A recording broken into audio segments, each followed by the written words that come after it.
Welcome to the quietest ones in the room with your host Trey, Lisa Marie, and Mel. How y'all doing today, man? Man, I'm doing great. Good. Doing phenomenal. Look. Hope you guys are. Yeah, doing wonderful. I was debating whether or not I even wanted to do a show this evening. There's just been so much going on, been a little under the weather. But there's just too much to talk about. So it's like, why not come here, chop it up with you guys, and hopefully we can walk away, laughing and have a good conversation about some of this stuff taking place, right? I don't want to beat around the bush. I just want to get straight to it. This DEI conversation that is currently taking place. I know you guys have seen the information about Costco and Target and what are we going to do? What should we do with what's going to happen to the Black dollar? What's going to happen to the LGBTQ, neurodiversity, all these different things. I have my take on it. I would love to jump into it, but out of respect for you guys, I do want to hear your thoughts first.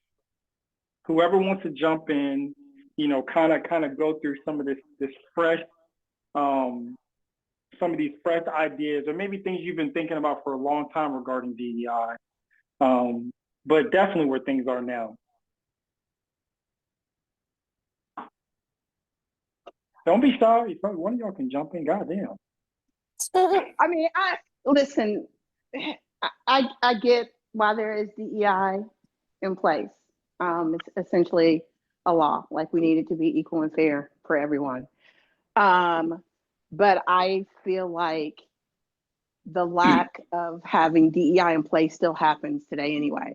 In other words, people of color or other ethnic groups still get overlooked for a job. It's just handled very differently so that you might not realize you're being overlooked because of your race. People don't shop from certain places or buy certain things because of the ethnic origin. So I think that still happens. And y'all will have to correct me if I'm wrong, because I'm not super versed on all this discrimination laws, but I feel like by taking DEI out, getting rid of it, it kind of frees up organizations to be liable when there are unfair hirings or firings or discrimination in any of the other businesses where it's owned or managed by someone of an ethnic group. So it basically gives them the reason to say, well, I'm not going to hire you because you're Black, but they can say it out loud now. But I mean, that's just kind of how I feel. But you guys might be more well versed on the discrimination laws. I don't know. I'm assuming by taking that off the plate or off the table, it frees up companies from being sued for that. But is that true or not true? Yeah, I'll jump into it, but I definitely want Mel to share his perspective on all this stuff.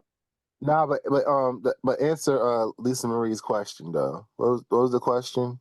Because I don't want to forget the question. It was a good question. That last part you said.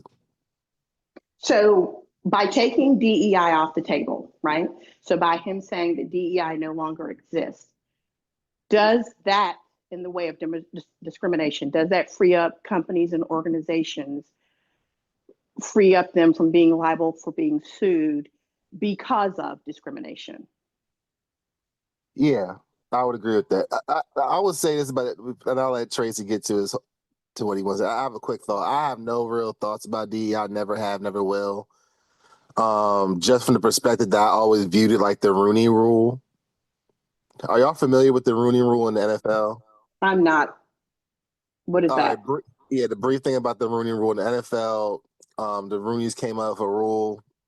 I don't know the exact background, but the rule is basically you have to interview an ethnic minority before you can look at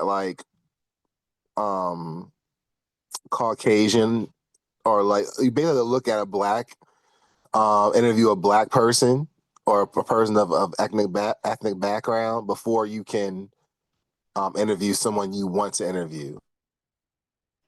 So is that named after somebody that kind of put that And what into usually happens, practice, or? oh yeah, it's named after the owner of the Steelers. I forget I forgot his first name, but it's something Rooney. And Got he it. said Okay. that, yeah. So with like before you can hire who you want, you have to interview ethnic, minority coaches. And they interview them, and it's like usually it's interviews that don't mean anything. And they'll interview someone, or even now, like they even hire black people sometimes, just to like kind of like say, oh, we've hired a black person, but then they'll fire them like the next year. It's like become a real issue in the NFL. So for me with DEI, I think the purpose of it is to like kind of hold people accountable a little bit, like make them second guess before being like assholes, I guess. However, now to that's a bigger point, Lisa Marie, like when you say now that it's gone, it's like the wild wild west, they can do whatever they want to do. You know what I'm saying? And then to say, it's our prerogative who we want to hire. So I think that's an issue because people tend to like really hire within their and I'm not even saying it's racist or anything. I think people are just more comfortable hiring who they're Who they like. comfortable with. Yeah, who they like, who they grew up with, who's in their vicinity. That's just what life is. They're very, especially dealing with their business.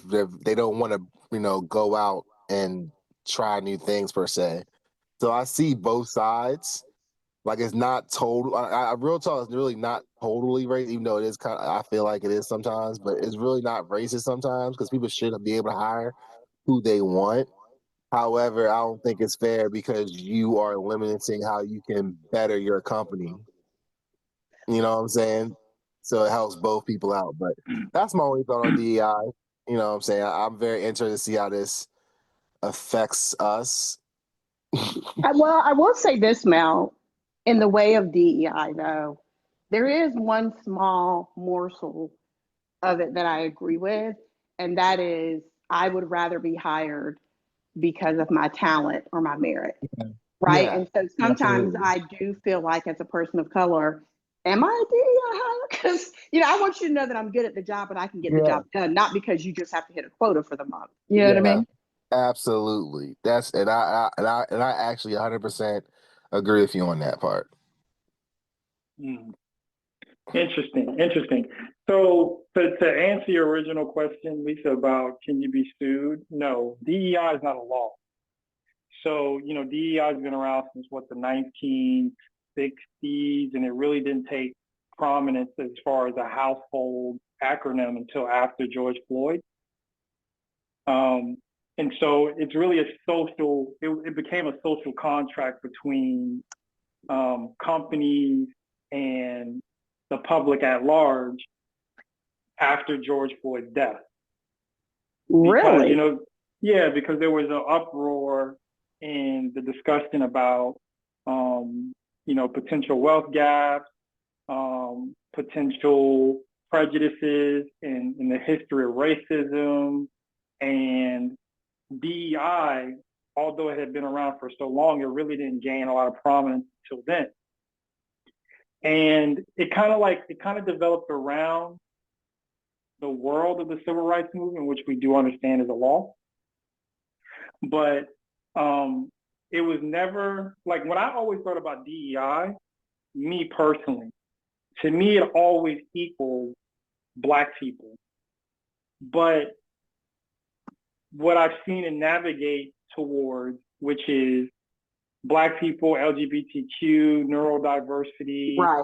etc. Right. Like Yep. it's pretty broad. It's pretty Yep. broad, right? Yeah. Mm-hmm. So because that happened, and we're seeing this stuff with DEI in particular taking place, depending on how narcissistic your community is, you see it as an affront on you solely. But there are people who've been working on DEI initiatives for so long, they don't think about it as a Black issue.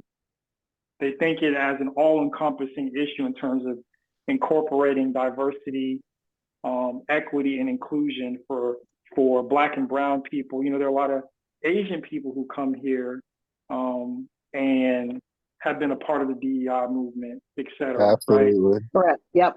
A big part. So, yeah, so a big part. So you said something interesting, even bringing up the stewing with as it pertains to DEI, because again, it's not a law, but Okay. on the backdrop, affirmative action is the law that they actually want to strip away from the books. Okay. Yeah. Which, doing that is a lot of reasons as to why, in particular, like, I'd say not so much in the not so much in the private sector, but certainly in the public sector, like military, um, um, government institutions, affirmative action has been huge, right?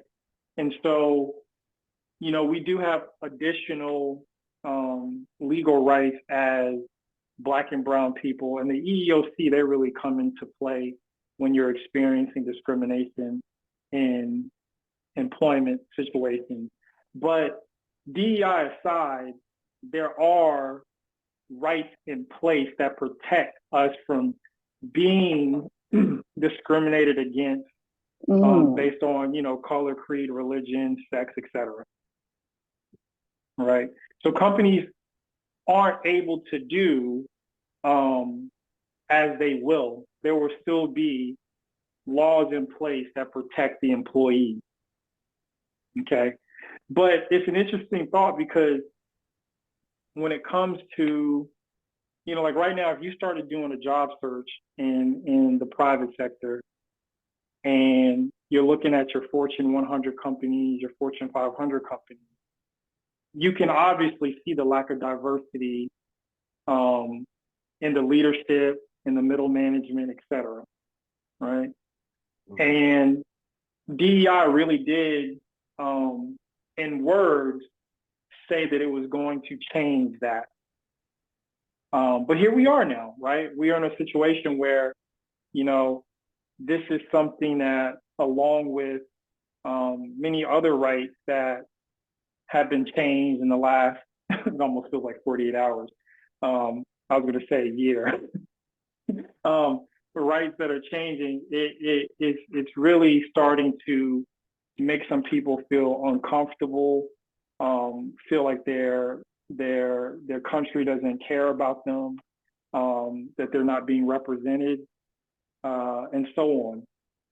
But, for a lot of people right now, and I was mentioning this to you guys offline, like offline, if you're a Christian, this is like a cakewalk for you, right? This is not like a lot like abortion, being strict the way that it's been. How now there's what Trump, the Trump administration says there's two genders. Like these things are not an affront on people who believe they're Christian, right? But if you're walking in a different, if you have a different worldview, you may take a lot of this as an affront to you. Does that make sense? Yeah, it's No, it makes sense, and it's interesting that you clarified that there are still safeguards in place, right? Yeah. And the reason why that point is interesting, and I'm glad that you said it, is because, like a lot of people, I'm sure a great deal of us, if you are or consider yourself part of the DEI community, once you heard that instant panic set in, which is to say there still isn't panic, but it's almost like if you're not doing your research on it, right, then you don't really understand. You just hear DEI, they're not doing DEI initiatives anymore, and you automatically going into a full-on spiral instead of doing a lot of research and educating. Go ahead. And not even like to interrupt you, but also on that note, I'm very disappointed in just, I mean, obviously it's been like this for nearly a decade of like the news circuits, how it is basically just send out memes to you. It's not even news anymore. They send out just headlines with with this random information without even explaining anything. Like they send out like, oh, he's ending DEI, and then they'll go on this long, drawn out discussion about DEI, which without actually mapping out what this actually entails or what's actually going to happen. Right. What it means to you. So like you, Lisa Marie, that's very yeah, and I'll tell you guys interesting. That's how I feel. This happened like a year ago. I was actually going to do be like a part of a podcast where it was like a joint opportunity between me and someone else, and they wanted to primarily have conversations around DEI. And I never felt comfortable about it because I never felt that it made, like, I never saw the sense in it. I never saw, like, why was I going to target, you know, the white community based on this DEI initiative? And I felt like it was an opportunity to take something that a lot of people didn't really have any familiarity with and demonize employers based off of something that's not actually law, but like I said, rather a social contract after George Floyd. Now, again, it's been around, but it really didn't take prominence until after that. Okay. And so I saw through this person that I was potentially going to, you know, do that podcast with, I saw how problematic it was going to be if I actually got into it, because to me, it was a dead end. It has no, and it had no, at the time I was thinking to myself, this has no substance. Like, why am I going to spend time pushing something that isn't necessarily, because in their mind, they believed it was specifically, no, let me say it this way. They tried to paint the picture that it was for specifically Black people. All the while they were trying to broaden it themselves mentally with, like I said, the neurodiversity, the LGBTQ, et cetera, right? Right. And, you know, when you start getting involved with anything, you have to think about all the players that are going to be involved in your mission, right? And it didn't make any sense to me. So it's no surprise that for me, there's no surprise that we're here with the DEI, because people have been talking about it for years now, how they wanted to get rid of it within their organization. Because there's like this lie that goes on where, you know, there's this belief that white males have been having a more difficult time than anyone else in employment. So let's strip DEI away to empower white males. And so if that's the part that the media isn't sharing, then they're doing everyone a disservice, because that's the other side of the argument. The other side of the argument is white males are promoting amongst each other in groups, right? Typically on the right, that they have been discriminated against by employers because of things like DEI. Which is interesting, because that's not what it is. But I've heard that before, though. But so in my opinion, right, this is just my opinion, I don't know if they are actually thinking to themselves, I'm discriminated against. It's more along the lines of, why did that person who's non-white, non-male get that particular role? Even whether they went out for it or not, it's like, why, you know, I feel like a lot of people, like even with women, if women got a management role over a male, it would automatically be, they would automatically, not all men, would go to, I was discriminated against because I'm a male. You know what I mean? Yeah, but, you know, it's one thing to be like, you know, no, they're not, that's not true. But then when you take into account that these people believe it's true, it's like thinking about how their behavior has been for the last, you know, let's say 5 years, and the efforts that they might have been putting in to make sure that when Trump's administration gets into power, how easily it would be to strip it totally. Yeah, it seems like, to some people it seems like it's overnight, but it's not overnight. It's been in the works for years. Yeah, it just seems interesting because, you know, I work in corporate, and when I look at the amount of white males versus any other group outside of that, they are quite the majority. So it's funny that they feel that way or think that way, because right. You know what I mean? Yeah, and I agree with you, because like anybody who knows these statistics, right? It's like, just do a quick search on, you know, who's making the money in the middle class, in the upper class, and amongst the rich, and what are their demographics? Like, it's a silly argument, but propaganda doesn't work that way. It doesn't matter if you're right. It's about how do you create messaging that is impactful enough to change legislation and social contracts. That's all it's about. So they've done a better job, obviously, in that now DEI can be removed, because companies like Meta did it, and Meta, for the longest time, Zuckerberg he's a tech bro who was a leftist, but now he's trying to look buff and has long hair and wearing gold chains and Cuban links, and what I'm saying, like he's changing it up, but then also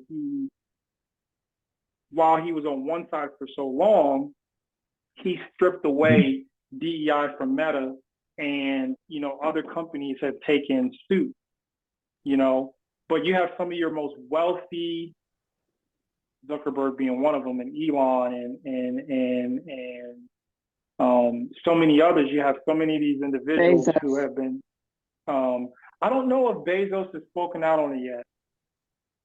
I don't know if he's spoken out on it yet, but you have a lot of people who want to start acting in accord with a group of people that are their financial base. So yeah, DEI, and because of that has to go. And so I did this. I looked at, because I like to dabble in occasionally looking into stocks. I don't always look at investing or anything like that. But let's just take Target. So if you look at Target stock, right? Target has been struggling, because you guys remember, like, this is how hypocritical I think it is with so much of this stuff. You guys remember when Target took a stand with the LGBT community, with Bud Light? Yep. Oh yeah. And how much blowback they got from the right? Yeah. Because the right's And the only one to shop where the right don't want shopping there. Right. But now that DEI is being removed, the left is upset. The left is upset, right? Yeah. But if you look at Target stock compared to Walmart or Costco, Target is struggling big time, because they're playing too much middle. Yeah, can you say that if they're actually picking sides, they're wishy-washy, right? Yeah, they're wishy-washy. Yeah, they're wishy-washy. Yeah, they're definitely wishy-washy. 1 minute it's, I'm on this side, and the next I'm on that side. And so every time you do that and you upset a particular customer base, it does affect your revenue. Yeah, That can't solely be DEI though. So a lot of that also is theft. No. I get what you're saying. I'm just saying that Target as a company has been struggling. All the companies are experiencing that. They keep trying to jump to the winning. But it's not about team, and Walmart. Walmart is experiencing theft. Costco is experiencing theft. Amazon experiencing theft. But Target is making too many social mistakes.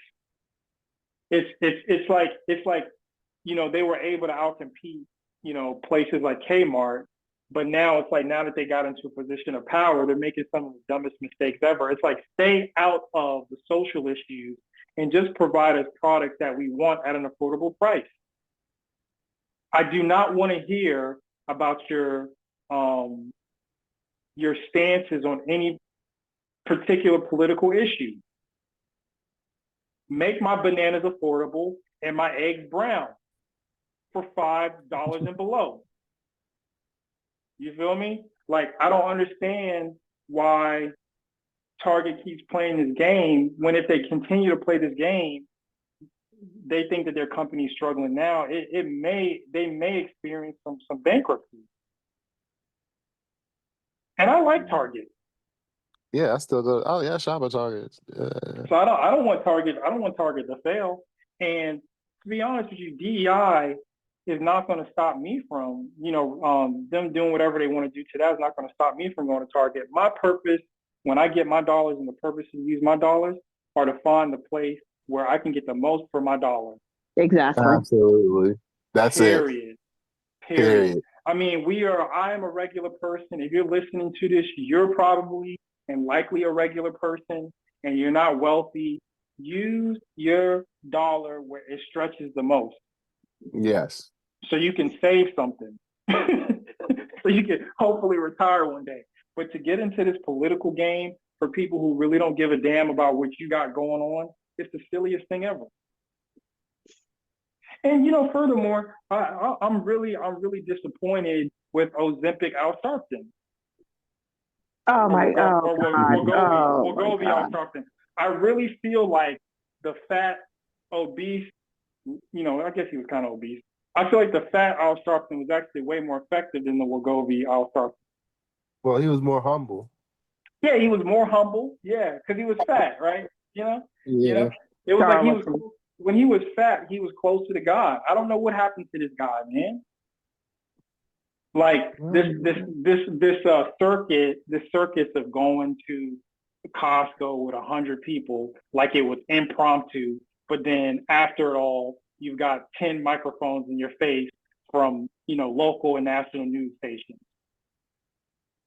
Come on, man. What documentary are we working on here? I don't know. Can I say this one last thing, and I do want you guys to go ahead and go off. Where he said that Costco standing for DEI, and the government saying that they can't do this or that, which never happened. He's saying that taking away DEI is not just an affront on Black people, but the LGBTQ and brown people, etc. And that's part of what the problem is, isn't it? You know what I'm saying? That's just my perspective. That's part of what the problem is. It's like, man, people don't really stand for anything. It's like when you stand for everything, you really don't stand for anything.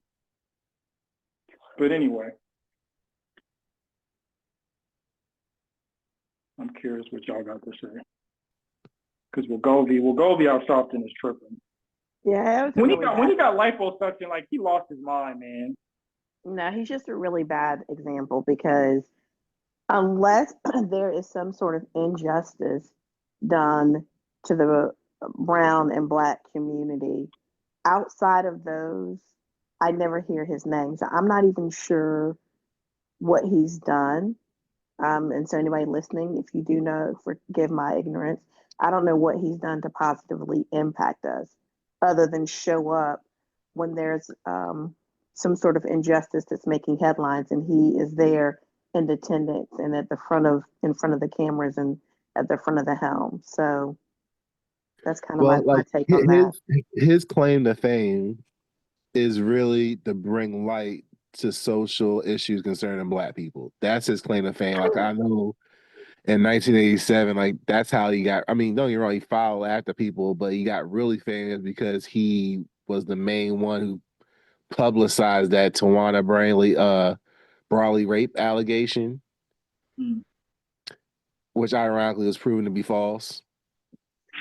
But he brought a lot of attention to it, and then that's like became like his playbook thing. Like this find what like going around. I think the Boondocks even had skits on it where he'll like in a skit he would go and he'll hear about an issue and he'll go and just blow it up and bring like a lot of people out there it sounds so bad talking about it because I really do believe there is a positive to what he does, and I think the positive is he does bring light to it, whether it's through his own greed or through his own like thing of like wanting to get attention, because I think that's the power. He just likes the attention, I guess. However, the positive is he is bringing these issues to light for people to see what's happening and what happens to the Black and brown community. To be objective. But what issue did he bring to light with the Costco op? You know what I mean? I don't. Well, again, I think that's the thing I was about to bring. I was just about to say. I think sometimes he just jumps the gun. He just wants to find like the biggest possible race baity kind of thing happening, and he kind of jumps on it without doing his own research. Like this whole DEI thing just happened, and for you just to organize something like this so quickly and so off the top for Costco, Netflix documentary coming soon. But that's it why is, I feel like the yeah, race baiting is dangerous. it's dangerous. Sometimes you're causing more harm than good by Absolutely. And doing then that. you lose sight of what the whole issue was. Yeah. I mean, let's be honest. Who wants to see 100 black people walking into any establishment? No, Like you I know, was like when I saw the video, I thought to myself, "Oh, is this like a like an ad for like the Black Israelite?" right. I'm No, serious, man. Like, who wants to see that? anybody Like, in that Costco was armed with a concealed carry. They probably had their hand on their hip like, oh, it's happening. yeah, the it's the purge, you Right. know? And because of all that, what you're saying, that's why I feel like Al Sharpton had an underlying deal with Costco, and Yeah, like they knew he was coming. right. You know what I'm saying? Um, Yeah, I yeah, would man, imagine he definitely made a call to it's, Costco. it's this is so Yeah, fast. But here's my thing with Al Sharpton, though. I get what you're saying about bringing social issues to light, Mel. Totally get that. But outside of things like the Costco and the George Floyd and the Trayvon Martins, all those things that he's shown up to, what has he done outside of that? So, for example, a lot of these um, Black and brown children still struggle in school. What has he done to help kids in the education system that are part of this diverse group? Like, I get what he's trying to do, but that needs light brought to it as well. Like that, I feel like he could be doing what things outside of that, and I don't hear about them. Not to say he this doesn't do is them. Go ahead. this is it. So Al Sharpton, Hmm. Reverend Al Sharpton, and I just feel like let me just say this real quick, and I'll say what I want to say. He definitely is like I don't hear him pray. I don't hear him mention Jesus. I don't hear him mention God. Like, and Nope. he's a reverend. But Right. anyway, so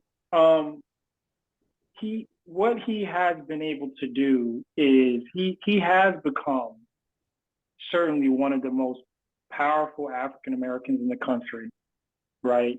He has leveraged his influence to tie himself to the Democratic Party effectively. Okay. So he's got his own show, what on MSNBC. I don't know if he still has that show. But he definitely had a lot of media influence on the Democratic spectrum, Hmm. right? And because of that, you know, he's respected by so many people. You know, he is able to shift conversations and shift where, you know, dollars may or may not be spent, but there's also the opposition to who he has become and what he stands for. And, you know, he really hasn't solely stood behind just black people Right. for maybe what 30, 40 years. Like it's not just about black people. He's taken the step of, I think Mel, you said he's a social, I guess people say, you know, social justice warriors, um, you know, fighting for the disenfranchised individuals of all groups, regardless of, you know, religion, sex, you know, etc. So he's definitely not a slouch, right? But I still think he's out of his damn mind. And Well, I saw him change, like I said, after the light bulb. Like when he got skinny, like he got brand new.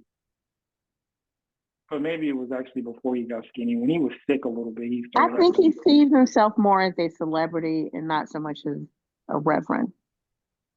Yeah, nah, And so his yeah, I think job. I feel like he tries to live that celebrity life when you see him posted up in pictures with hip hop artists and things of that nature. yeah. I He feel, a celebrity. And he's a yeah, smart guy. That's why I don't understand. Like, why does he even do this? We know he's a smart guy, and that lends me to say maybe he's just out of his mind now. How old is this guy? Let me look how old. No, something. How old? I mean, who do people is of color have to follow? 70. He's 70 years old, by the way. Go ahead. Oh Who wow. do they have to follow? So let's just say, and it's not just all, but majority of white people, they follow Trump. They look up to Trump. Even before Trump was in office, people thought Trump was the greatest, right? So for black people, they may have Al Sharpton. I don't know who else do when you Yeah, think about Democratic yeah, blacks. A they lot look of up to. them look up to Al Sharpton. Yeah, Okay, yeah. So I was curious. Or Tyler yeah, Perry. yeah. Or Tyler Perry, or Please don't say it. Or Oprah. No, no, we Diddy. don't. Diddy used to look up to Diddy. Anyway, There you go. Diddy. Yep, for sure. but again, like I don't understand this thing when it comes to like okay. I was like, is this a protest? I was trying to define like even what this is. Like it was what he It did was was a actually photo pretty. op. No, what I mean is like usually like when something is being stripped away, you go and protest the organization or person that is committing the who created the No. issue, He right? said he was rewarding. He said he wants to Right. reward So good Scott. point. Thank you for saying that. So I don't. I'm like, what do you call this? So I was like, is this you got protesting and but is he support testing? Because I don't think he understands what he's doing. Because if he's actually creating in a lot of ways a new form of stepping in on political issues, I think he'll lose this game. This is his business. This is the point I think we're all missing. This is his business. This is what this is how he makes his money. This is what he does. Like for instance, what I was trying to think of earlier, I was looked it up. There's like the big controversy with the tobacco companies that are like funding him and funding his National Action Network, which he creates like his nonprofit. That's like his thing, and the National Action Network, and Did you how say they're being funded. Huh? Did you say tobacco company? Yeah, tobacco companies was funding it. Now, listen, you're like, what does that mean? Remember, he wanted to push back on industries that were trying to ban the sale of menthol cigarettes. So basically, he's being used by these tobacco companies to protest these industries who are trying to ban menthol cigarettes. So the point I'm trying to make is this is what he does. So that's why I'm like, okay, this whole Costco thing, it was so fast. He organized it so fast. You know what I'm saying? And also, like, he organized it so fast, you couldn't have possibly got all the information on DEI. You could have possibly, you know what I'm saying, organized it so fast. And also to the point that you guys were making earlier, like anytime you get a whole bunch of black people coming anywhere, you will see a lot of people you'll see the employees and the security a lot more angst, and they seem Yeah. very relaxed, Yep. Good point. as if they knew this was happening. Like they look like they've been coached, like, oh, this is going to happen. Because Costco Yeah, definitely. It's going to be in stop you at the I door. guarantee you that footage is going to be in a documentary on Netflix this year. They're going to call it Al Sharpton beats Trump, something like that, like Trump DEI. Sharpton lost. Sharpton loses 100 pounds and supports Costco, something like that. Something like that, where he definitely comes out as one of the saviors in 2024. 2025, 2026. I'm certain a documentary is going to come out with him being the focal point as a fighter against his friend Donald Trump, because we can't forget that they were friends. So what message is he trying to send to the world or the black community or to the white community? He's not trying to send a message. He's not trying to send a message to solely anyone. He specifically said, he sent the message saying this is an affront. Removing DEI from these organizations is an affront on black and brown people and the LGBTQ community.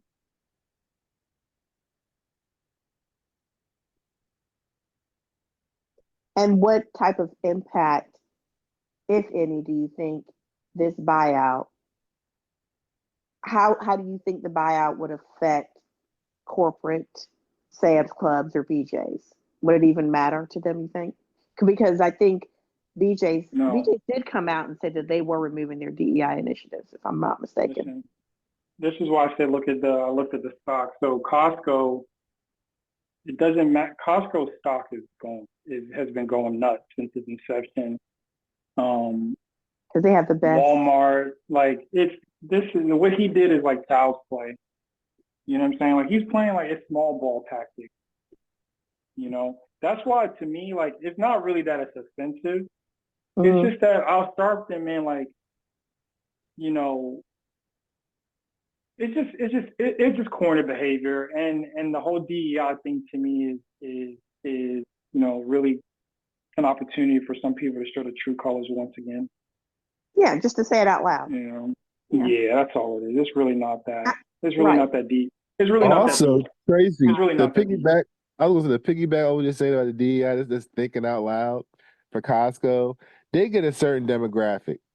Yeah, All American families. yeah. Attracting the DEI, you're bringing in a whole other demographic into Yeah. your establishment.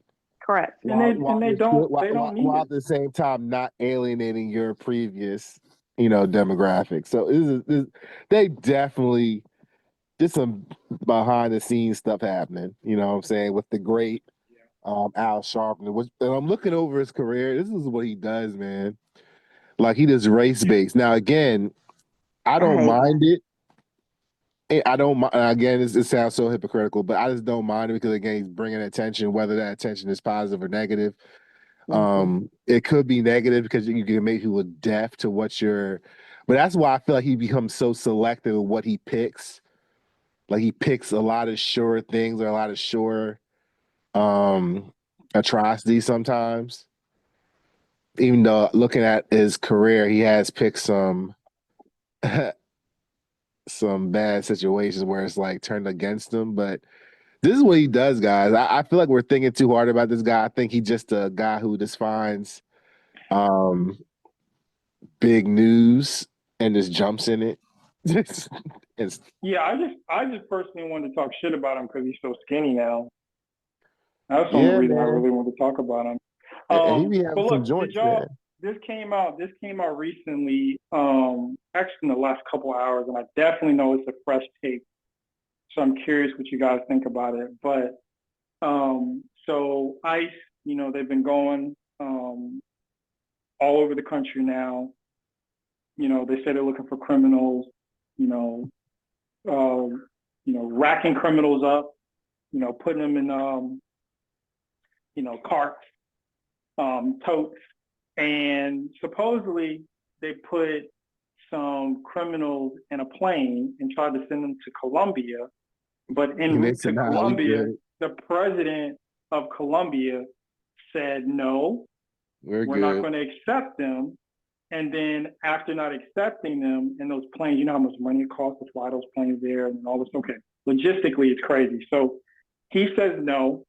And then Trump says, well, okay, that's the type of game you want to play. 25% tariffs on products from Colombia.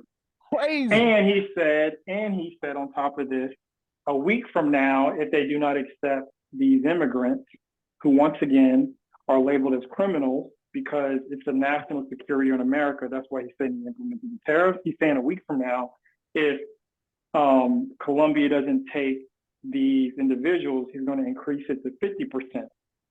Now, what that means for you and I is whatever products come from Colombia, Colombia is likely going to increase their prices. So certain products, maybe like bananas, other vegetables, other products will be more expensive. But you know what? Personally, I don't give a damn because if I see $2 bananas, I'm going somewhere to get the $25 bananas from the Dominican Republic. 25-cent bananas, 25-cent bananas from the Dominican Republic. I'm not going to allow Colombia to cause me to spend, $2 and $5 on a bundle of bananas. I'll just go somewhere else and get my, my 50-cent, 75-cent bananas. Buy local. But what do you guys think about this this situation? So I heard, well, not specifically Colombia, so I guess we'll stay Mhm. on that because I heard about another person in Canada regarding the electricity and how what he was going to do and wake up the terrorists. But I will stay on the Colombia thing. Um, it is interesting. I feel like just from reading some of the stuff that I'm reading, a lot of these other countries are playing hardball, and Hmm. part of me part of me is wondering if Trump is just going to back down off of some of the things he said he was going to do and come up with a clever way to kind of deliver to the American people why he couldn't put in place what he said he was going to put in place. I don't know. I don't know. What's your take, Mel? No, honestly, this guy's a madman. He can't be serious about the tariffs. I just can't fathom that, but I feel like he is serious because just what he does. That's one. Two, I also feel like he really just wants America to do everything themselves. And he is more than willing just to tax everyone that's not American. And I think he really does just want us to be just American owned everything. Which, okay, but he needs he needs a more stronger plan to make this happen. Um, but that's my thoughts on it with this whole Colombian thing. It sucks because I also feel like the Colombian people are more like you're just making these decisions without even talking to us. Right. Like you're just getting people and shipping them back here. You're not even like 100% sure these people are From Colombian. there, correct. You know what I'm saying? So it's like, and I just don't like how y'all just trying to be like these big bad from their vantage point. Like you're these big bad people or big guys making like all these big decisions, and you're just looking at us like you're just gonna just take this shit and eat it. And if I was saying, I would do the same thing. You know what I'm saying? Like, you don't show us some respect and talk to us and to let us know what's going on. You're just not going to ship people over to us just because you're America. That's not how the world works. But that's how they think it works over here, you know? Well, I don't know if I just the powers that be, some of the people that are in those powerful seats don't understand the laws and the logistics and the timing around what and relationships and conversations it takes to get things done. And I think that's why we are where we are right now. So, Um, question for you too. I'm sorry to interject, but I got a question because this kind of is it needs to be asked to both of you. Um, do you believe that do you believe that the people that were possibly the people that were being sent back to Colombia do you believe they were criminals? I don't know anything about that. And I would not bet my life on it that they were. I would just believe that they were ethnic, but that's just Okay, my opinion. Yeah, I and you think don't the believe that ethnic. and you don't believe they were from Colombia? How would I know? I don't know that. Yeah, I don't know that. Were they from here? We don't know that. Yeah, that's the funny. That's real talk, Trace. We really don't know. How do We you mean we really don't don't know? know. What do you mean we don't know? How do you mean we don't know? How will we not know? So you do know that there are, I guess they would still be considered illegal immigrants, but they actually work here. They have jobs in businesses. They pay taxes. So they No, have no, no, no, no. applied. I'm asking. Okay. No, I get what you're saying. I'm asking you specifically about these individuals who are on the Mm-hmm. plane. Mm-hmm. You said no, you don't believe they were criminals. I don't know. I don't know No, that they were criminals. I'm going by logic. Not all of them were like bad criminals. A Correct. lot of them were probably just human beings who are just trying to like escape somewhere or a situation or come somewhere where they thought was the promised land and just make a better life. That's what a lot of them are, you know. And plus, a I, lot of them are people that are actually born here, from what I but understand too. No, no. I also Again, the people on feel the like that. plane. I cannot get away from this. Because what I'm asking is this is for a sincere conversation. I'm asking. So you said I don't know if they're criminals, and you're also saying you don't know if they were from Colombia. My thing is, how do we know that they didn't go through the jail system right? Because anybody that's been over here, like the man that's on trial now, I can't remember his name, that killed Lake and Riley. He was an illegal immigrant and he was here illegally. How do we know that they didn't just go through the detention centers here, find those people that have legitimately committed crimes that are here illegally, and put those people on the plane? Now, whether or not they're Colombian or not, I don't know. But I don't know how they're finding these people and rounding these people up, is what I'm saying. So I would like to, if you're sending about. So last year, 5,000 a week were deported by the Biden administration. And when you say they were deported, criminals were deported or illegals were deported? Illegals. Look it up. You're gonna have to look that up. You're gonna have to look that up. You know what I'm saying? I'm saying to you, 5,000 a week were deported. So this is what is confusing to me, Tracy. If we're deporting, and I'll have to look it up, it's got to be criminals. It's got to be, because why are we allowing the people that we allowed into this country last year? No, the problem isn't that. The problem is if you see a headline and it says, "We as Americans, our government has found criminals who are Colombian," and let's just stick with that premise for now. And I'm sending them on a plane back to their country. I'm asking the both of you, are you okay with the president of that country not taking back those Colombians? If they're here legally and they're from Illegally. I'm saying if they're here illegally and they're from Colombia, they should go back to Colombia. I'm confused. So, Trace, I see what you're saying. You're saying if it is proven that the individuals are Colombians, and are criminals, they should go back to their country. Yes. I'm asking you guys, if you think they should. Yes. I'm saying yes. However, there is a caveat. You can't just be we're just going to do it. How about you communicate and let them know what you're doing? I just feel like President Trump is really illegally, Mel. So let me ask you this then. Let's say you walk into your kid's room and you see another kid in the room in the bed. And you don't know whose kid this is, but you find out that it's a parent in the neighborhood and this is their kid. What would you do? Take them home. And what if that parent said, they're not coming in here? What would you do? Probably leave them on the front door. Lisa, what would you do? I'm gonna leave the kid on the front door, and I'm leaving that. No, I heard you.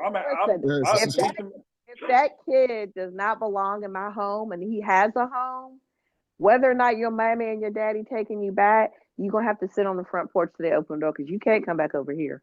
You're not my responsibility. Look, the Trump administration didn't leave him on the doorstep. They just implemented tariffs. Oh, they brought him back. They implemented tariffs. I don't know where those people at. I don't know where the people at right now. I don't know if anybody knows except for ICE. I don't know where the people at.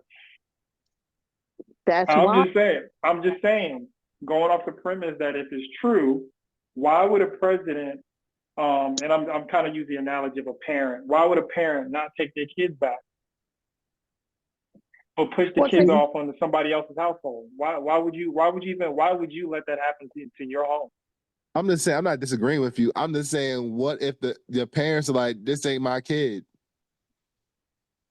Well, they're here legally, but Colombia didn't even know they were gone, Mel. And we didn't even know this kid was gone. This ain't my kid. They didn't even know they snuck out. Yeah. Yeah. That wouldn't. I know damn well that wouldn't matter to y'all if y'all found that kid in your house. You wouldn't. We didn't know. We didn't know. That's what I'm saying. Colombia might not know they snuck out, but it don't matter. You belong in Colombia, so you got to go back. Okay. No, Tracy, if it's proven that these are Colombians and they're criminals, no, you have to go back. I'm not disagreeing with that point. We already got enough American criminals. Okay, we're good. I'm going from the vantage point of the Colombian government. who are just Mhm. like, are we just going to take your word that all these people are Colombians Right. I get it. I get it. Okay. and half of could But be to light skinned but Mexicans, So but to so respectfully. since you don't believe it, Tracy's point, where'd we get the intel from Yeah, where we get the intel from? Yeah, about if, them if being criminals and Colombians? I mean that's I us mean, like having total trust in our intel. because the question is, do you think that they committed crimes here? Well, crimes are crimes. I don't care to commit them here or there. No, it would matter because if you committed the crime in Colombia, that's how I know Well, you're from Colombia. oh, I get your point. Okay. Yeah, if you committed the crime in Colombia and you here now, Yeah, that's a problem. you Yeah, fled and you that's a here, problem. That's a huge That's no, problem. that's a problem. Because if you Trump said fled, what kind of crime did you commit? Yeah, you got to go back. rape. Again, no, but Tracy, I'm Um, not like that. All these premises that you're bringing up, I don't disagree at all. Like, no, you Right, take people back. I'm right. coming from just the position of the Colombian. Like, how can you prove that these are our people? That's it. You know what I'm saying? But at the same time, you gotta take your people. And I don't. And guess what else? I don't fault President Trump for putting tariffs on him now after having this discussion with you. I don't fault him. let's say that there were 10 people on that plane that are confirmed. Let's say there are 200 on the planes combined, and one person on that plane was actually Colombian. You believe that one person on that plane was Colombian? Heck yeah. Why are they coming back here then? Absolutely.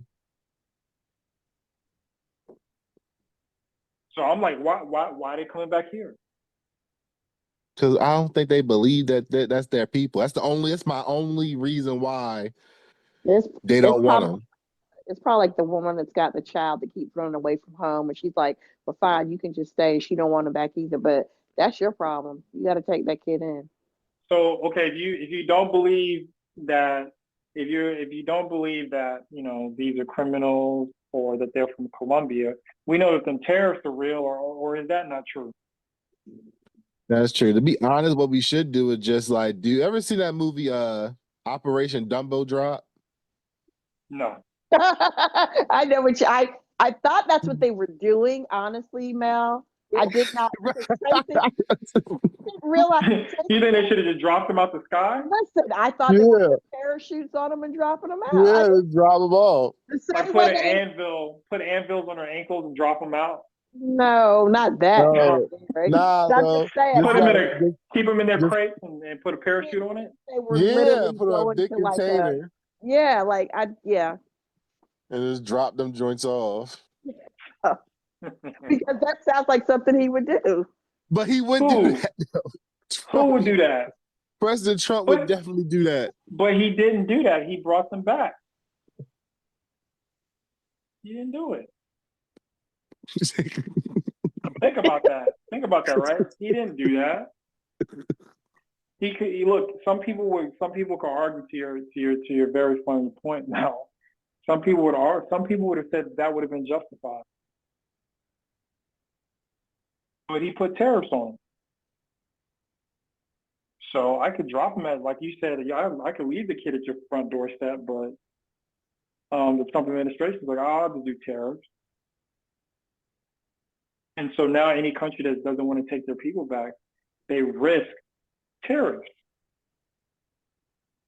And Yeah, but I'm very why wouldn't you confused want to by take the your people back? tariff stuff because I've seen things where the tariffs actually negatively impact us. And what I mean by that is if Of it's course. coming from, but it's only if it's coming from another country, right?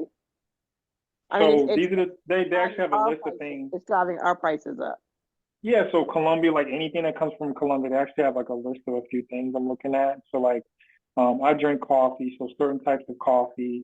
I don't really even like Colombia coffee like that anyway, so it doesn't matter to me. They're saying crude oil. I've heard, what was the other product I heard? Bananas, a lot of different things, but you can buy other things. Maybe you just don't buy products from Colombia that you know are expensive for some time. There are other islands that in countries that bananas come from and coffee. I personally prefer Ethiopian coffee and South African and Mexican coffee and El Salvadorian. I don't really care. Bro. To me personally, I don't care if the coffee more expensive from Colombia. I mean, man, just give me that instant coffee, man. Yeah, get that Folgers. I don't give a damn if it goes Happens up. though to that Colombian coffee, let's say the tariff goes up, they have more of a percentage. That means the prices go up in our grocery store. That Colombia coffee is now $5 more expensive on the shelves at a grocery store. What happens to that coffee sitting on the shelf in a U.S. grocery store after a certain time that isn't purchased? How does It's that product negative? that goes bad. It's product that goes bad, and then Colombia's got to decide if they're gonna ship more. Gotcha. So if Okay. the people aren't buying it, that negatively affects Colombia more than us. Gotcha. Okay. Yeah. We have hella coffee to buy here, Hell yeah. hella options. Who cares if Starbucks goes up another 10 cents because they got some coffee beans from Colombia? No, nobody. Then you still gonna buy it? Like, who gives a damn? I mean, really, like, who gives a damn? They have Ethiopian coffee as well at Starbucks. So that just Yeah, like there's so many options. Like, but this would be another opportunity for people to take this and paint the picture that your life is about to become 100% more difficult. In what world? You gotta drink Colombian coffee? You no, gotta those are eat choices Colombian that bananas? people are making. Yeah, those are just choices people are making. I'm just asking. I mean, but when it goes to 50%, Colombia is really gonna feel it. So Colombia is gonna start asking, "Hey, are those my cousins? That's my brother? That's my sister?" I mean, I'm just saying, I'm not saying that everything that is being done and will be done is the right way to handle things, but I damn sure understand how the media likes to spin. 100%. You know what I'm saying? So this just came out and it's fresh, but like I said, the Biden administration was doing 5,000 deportations a week. And they actually, what's the word I'm looking for? They actually threw a shot at Trump saying he only did 2,600 in his first week. So, but the difference is that the border is on gridlock, right? So, people aren't coming in versus like when Biden was doing all those deportations during his administration, the borders weren't as secure as they are currently, as we're being told.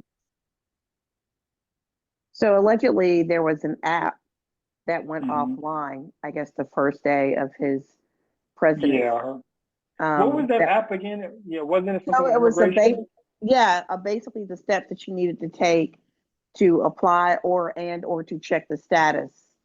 But that went offline and has not been back online. Mm-hmm. But TikTok is not banned. We need to ban TikTok, man. Yeah, we need to ban TikTok. We need to ban me and Lisa Marie were talking about this. We need to ban TikTok. She doesn't agree. But we need to ban, no, I can't say that. Maybe you do. We need to ban TikTok, the Pop the Balloon Challenge, Love Island, Love is Blind, all So that Love stuff. Island, Love is Blind, Pop the Balloon, I'm with you on because we discussed that. TikTok, I'm not. I know that a lot of people are not a fans of TikTok. And Mel, I don't know if you heard the show or not, but I said that TikTok is a blessing and a curse. Obviously, it's like the internet. You're going to see stuff that is like, I can't believe I can do this on the internet, or you can use it to harm people, to hurt people, right? But on the flip side, on Lot of TikTok, news, man.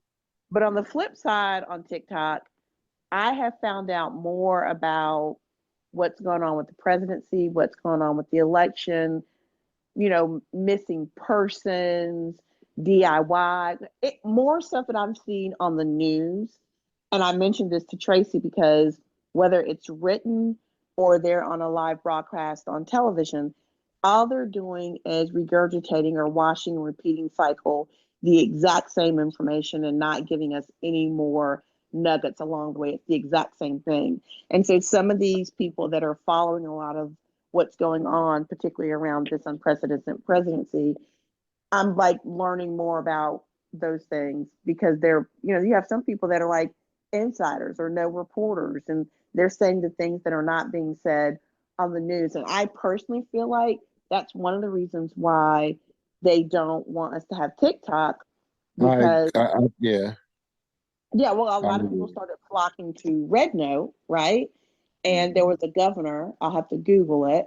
I guess they got wind of it already, and they have said if people continue to flock to Red Note, they'll ban that too. And I'm like, so what is it like? It's not the internet, it's those particular apps. And I think while there is, again, to Tracy's point, a lot of negative content or deplorable or whatever content on All right, those Hillary.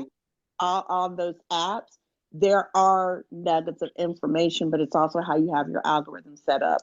So I think they want it banned because it does inform people, and it does it in such a quick way. Like, put something on TikTok and it spreads so quickly.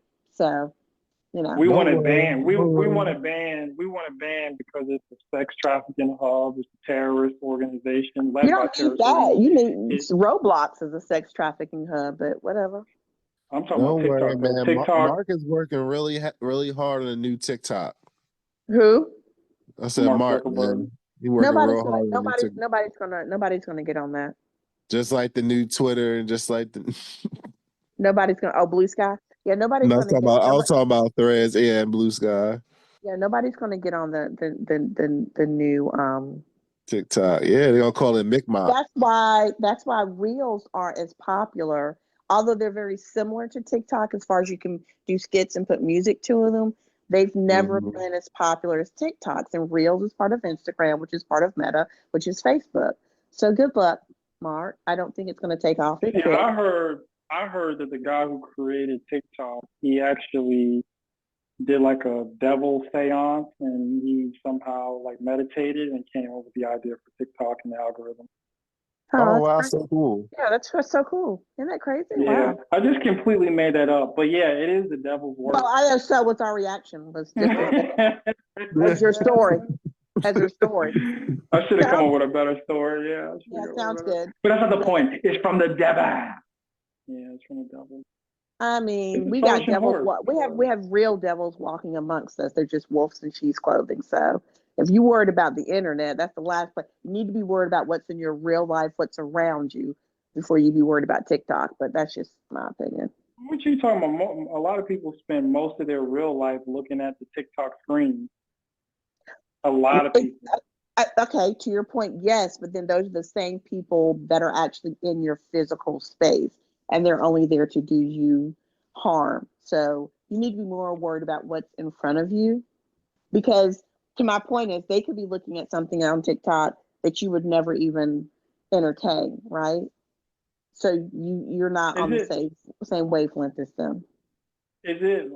Before I actually ask this question, I want to mention this real quick. What we're talking about with ICE and how to know a person's country of origin. So these are the steps. You do personal identification, so like a national ID card, passport, visa, right? You do statements from the individual. Hey, where are you from, man? I'm from Colombia, something like that.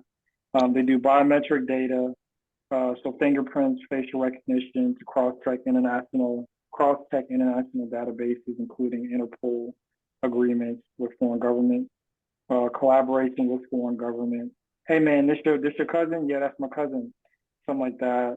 Language and regional dialects. So, depending on how they talk, they can tell that's kind of racist. Where are you from? It's kind of racist, but it's funny. I'll take it. So, travel history, if available, they can examine your travel records, such as airline tickets or exit stamps from other countries. So that's quite a bit that they can look at. Yeah, but illegal And aliens, and this is, excuse my ignorance, they're not going to have an ID card, right? see, I think sometimes we have this depiction of people with dirty feet and dirty clothes just crossing the border. But if you look at some of that footage of people coming across, I mean, they got iPhones, they got fresh clothes on. No, Like but everybody no, but like crossing isn't like, you know, it's not like, you know, a tribe is trying to cross the border. But go ahead. No, but like legal aliens here have a United States issued card. And the only reason I know that is because I used to work at a bank and they would provide their card, which Some of the then, green card? Is it a green well, card? yes.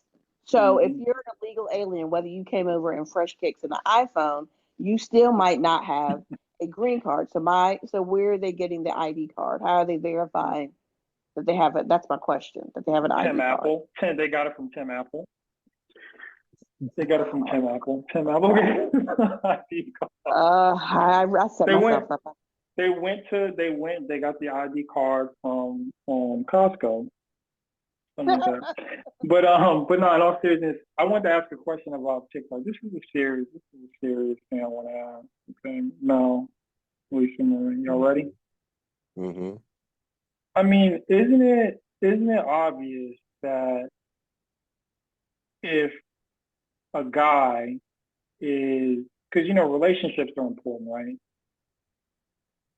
Isn't it important how much time um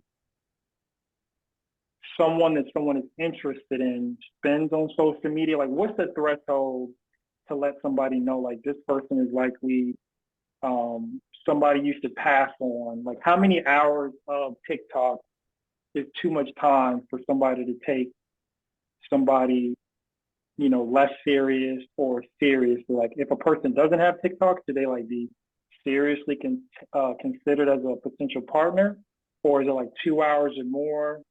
You definitely shouldn't be considered.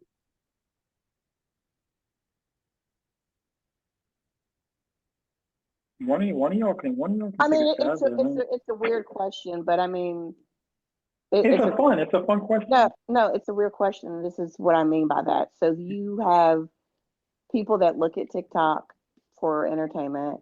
You have people that look at TikTok for nefarious reasons. And then you have those group of people that were marching on Washington, D.C.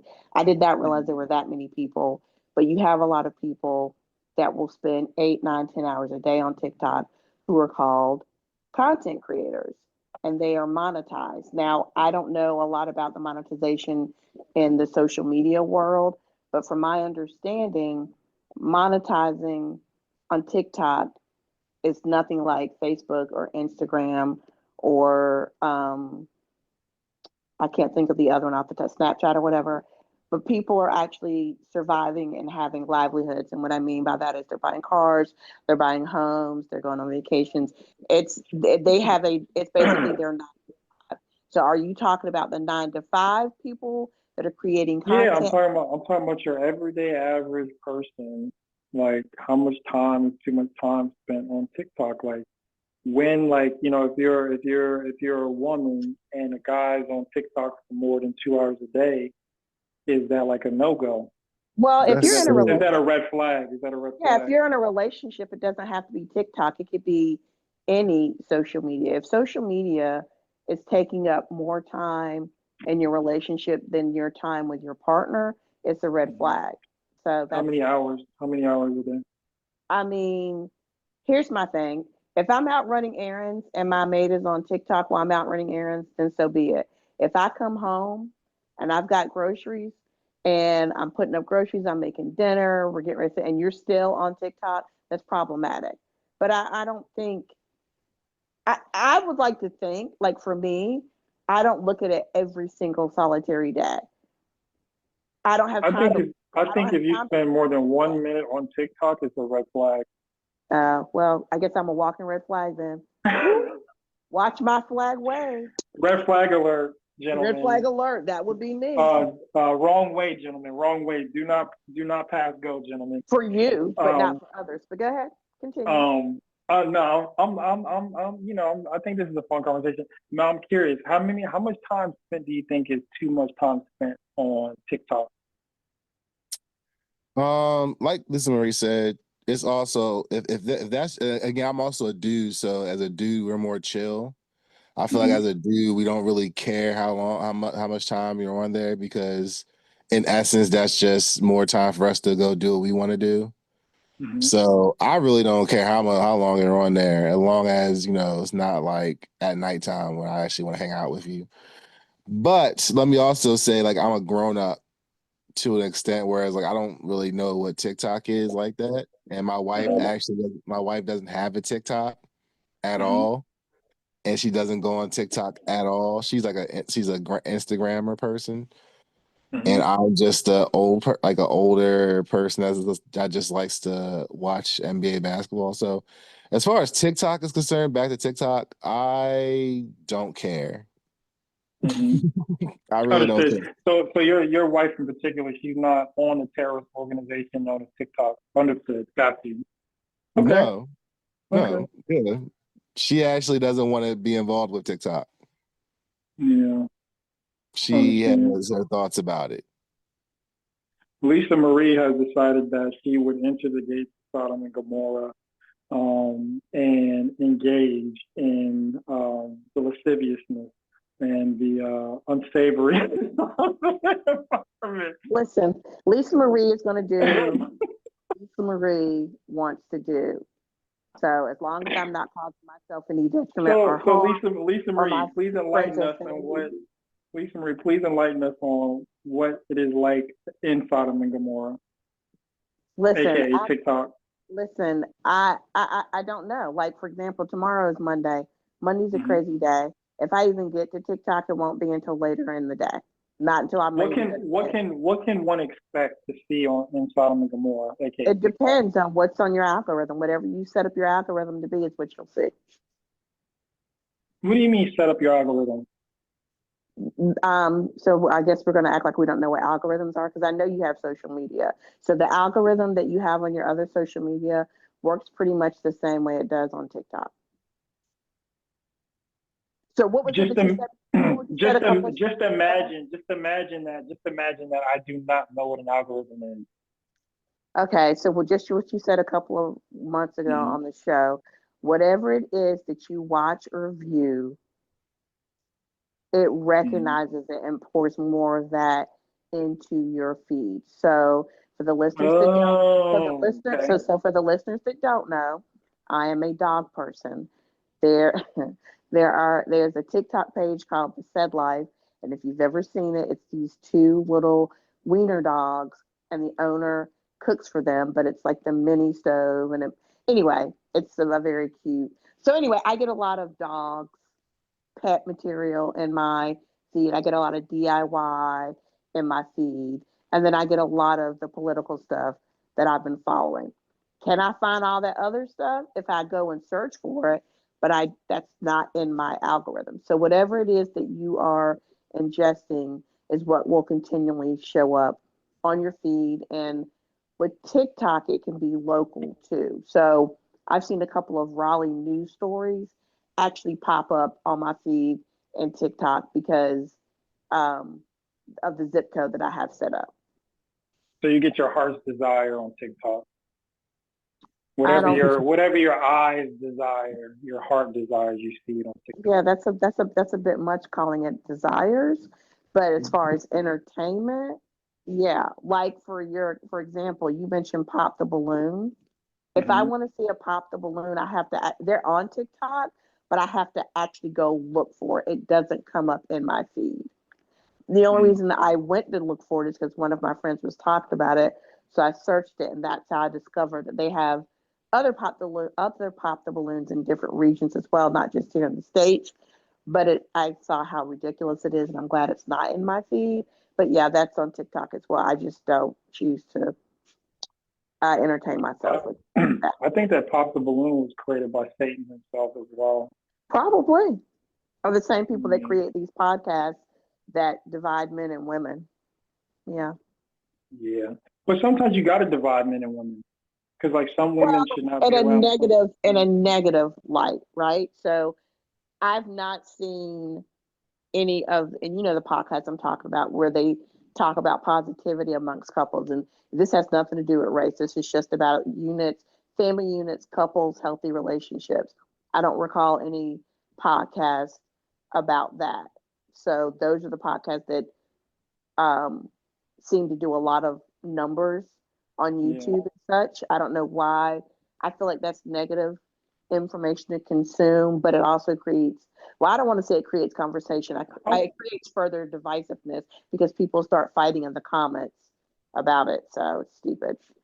I don't know how many women know this, but there are groups of guys who love it when they hear that a woman doesn't have any social media.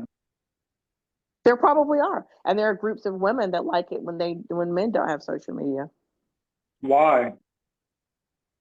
I mean, you have to ask them. Like the male point, I don't care, but you'll have to ask those people that are enjoy it. Didn't tell you. Yeah, the men that generally like it when they hear that a woman doesn't, it can go one of two ways. Like sometimes it's like, oh, she's probably hiding something. Well, Right? that would be his own insecurity. But go ahead. Okay, hurt much. But the other one would be, it shows that she at least has a sense of character, where she doesn't have to Yeah, that's engage very in certain kind of judgmental. So she would probably want to avoid that type of guy as well. Huh? Why do you say that? Because to judge someone because they have social media is stupid. And let me give you an example. A Yeah, woman please. you might meet say, "Oh, I have social media," and in his mind he's thinking red flag. But to my point, she could have social media for her business page. Yes, she has it No, and but she's on we it, understand that, but but we're she's just talking about promoting a regular business. people. We're Oh, generally well, talking about regular people when we talk about social media. okay, so let's talk about social media, regular people. Facebook is a way for people to connect, right? They're regular people. It is social media. You can see a lot of stuff on social media. But for me, I usually go on Facebook to check in with my high school classmates. And that's usually where they put all the reunion information and everything. Oh, That's usually where they put all their high school reunion information and yeah. people that may have passed away or people whose kids are graduating or whatever. So regular people have social media as well, and DM. it doesn't make them a negative. Demon. Doesn't make. DMs stands for demon. Did you I know mean, that? probably DM? maybe, but I feel like if a man or a woman has a huge issue with their partner having social media, there has to be a lot of things that come into play. How often are they on social media? What are they engaging in? Are you aware of their social media?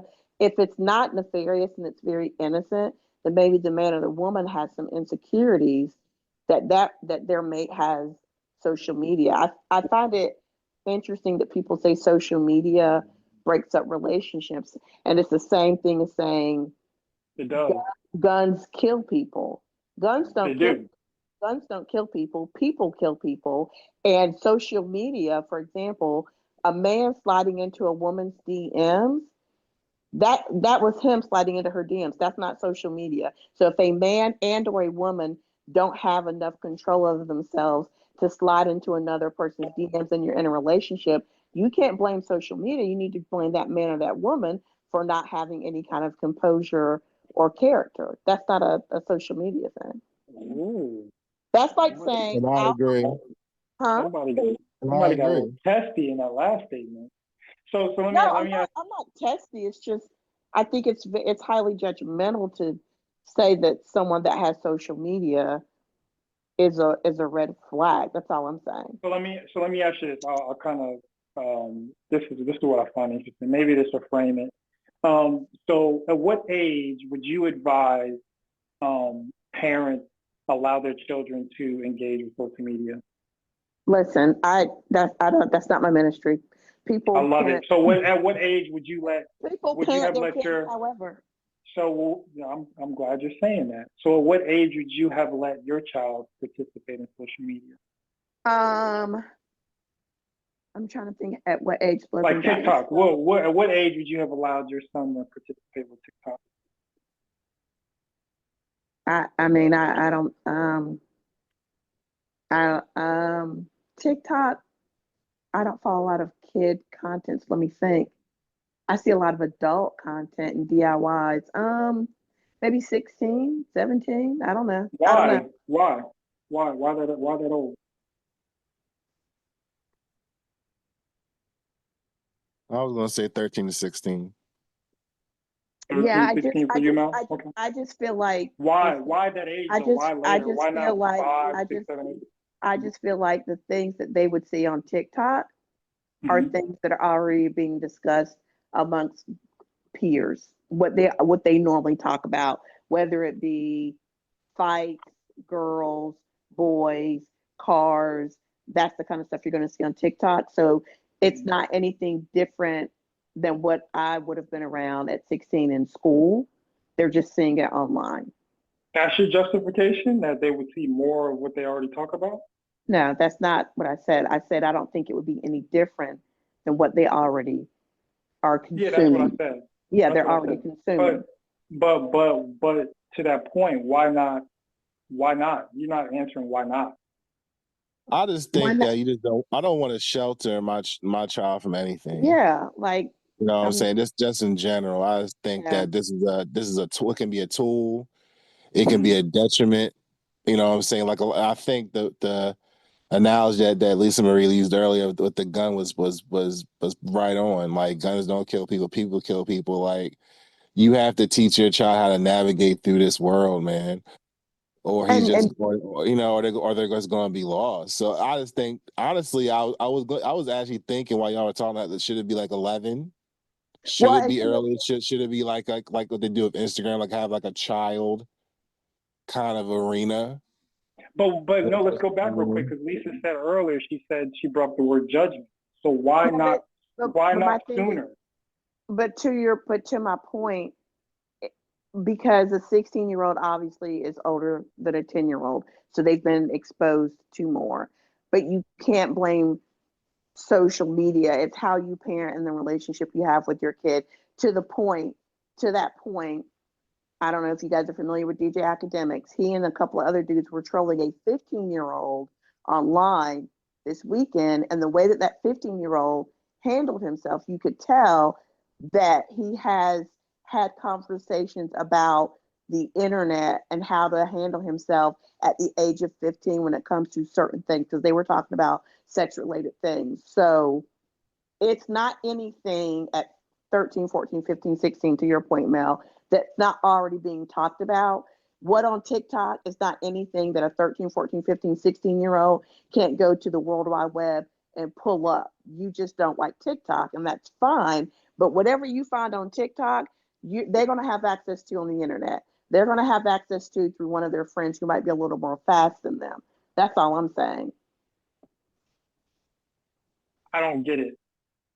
The What don't reason you I don't get? get it is because the word you used earlier was that anybody who would have a so-called issue with someone that they potentially be interested in romantically for a relationship is judgmental. It is, and I'm Um, talking about that from an adult perspective. So if I met a guy and we were talking and he was talking about, we were talking, I don't know about, he's like, do you have social media? And I say yes. And he's like, okay, well, I'm not interested. Then I don't want to be involved with somebody like that, because it's Mm-hmm. not so much that he's judging me about social media. It's more so about he's a very closed-minded individual and I'm not. so, And so we would clash. so this is what I find interesting, even in that statement. There's just so much to unpack here. So you're telling me that you're not willing to, and you can correct me if I'm stretching it, but are Mhm. you saying that you're not willing to stop engaging on social media if a guy tells you he doesn't like it? Well, no one tells me what to do, so I'm confused. Is he asking me not to be on Yeah, social media? he's asking you, telling you, don't, Okay. yeah, he doesn't want social Okay. media And stuff. what is his reasoning for asking me to not be on social media? Because when you ask of Um, something, there's always got to be a reason why. it's toxic. Okay. I would say to him that it's not toxic to me. So Yeah, are you're you gonna have a hard time. Look, so I'm glad you said well, that. Thank you for I saying don't have a hard time. I don't have a hard time, but that's the judgment over there thickening. No, it's funny because I do think that we've kind of moved to a place socially in our culture where people like to take stances. Like people think it's very like the pick and choose, right? There's no like philosophy in terms of things being clear cut across the board, right? And I get people say, oh, life is, it's a little bit, you got your gray areas, et cetera. But oftentimes in our culture, as it pertains to the engagement between men and women, you have, from my perspective, a lot of women trying to tell men how they should behave. Like, But that's your experience, though. No, it's exactly why I said things like pop the balloon challenge to be banned. Like the amount of clips where I've seen women saying that. I actually saw one that's actually pretty funny. This lady got on there and said she wants a guy who has open communication. And there was actually a guy on that panel who tried to date her the prior week and she ghosted him. Okay. And so here she was on a platform telling these men what she wanted. And through telling them what she wanted, she's telling them how she would expect them to behave. But she doesn't display this type of, she doesn't display that type of behavior. So it became a very awkward exchange on that show. But I'll go back and say, yeah, I do think that there's a dynamic, and it's not so much about the dating part for me right now, as much as it is about standards. It's like this idea of women saying that they want a man, and then men have particular preferences, and then women saying that they don't want to adhere to that because, oh, this guy's controlling, etc. It's like, okay. It's like, okay, nobody should force anybody to be with anybody, but I don't think that people fully understand what they're asking for when they make certain statements. I don't even think that when I was asking you about why wouldn't you let your child jump on social media younger, I don't think you even thought like, okay, how it may correlate to your additional relationships, whether it is romantic or friendship or like we like you said it earlier, you said, well, it's an algorithm, and those algorithms kind of engage you with where you are and what you're interested in. At the same time, it also throws other things in there that you may not have known about, that you kind of get could possibly get hooked on.